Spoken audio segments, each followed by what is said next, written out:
Per garantir la mixtura i l'equilibri d'activitats a les plantes baixes i els drets de la ciutadania al descans i la qualitat de vida, l'Ajuntament disposa d'un instrument urbanístic anomenat Pla d'Usos.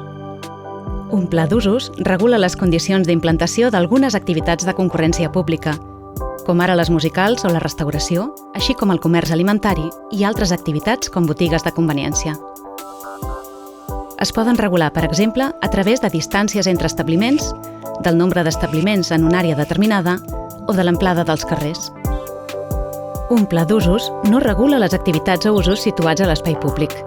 Tampoc no regula els horaris ni les condicions específiques per al desenvolupament d'aquestes activitats i no afecta el funcionament d'activitats existents. Habitualment, es comença per una suspensió de llicències i es fa una diagnosi de la situació de partida i el seu impacte sobre l'entorn i el veïnat per definir els criteris de regulació per a l'aprovació inicial del document. En una segona fase, el document es fa públic i s'obre un període en què la ciutadania pot fer al·legacions que s'estudien per fer-hi ajustos.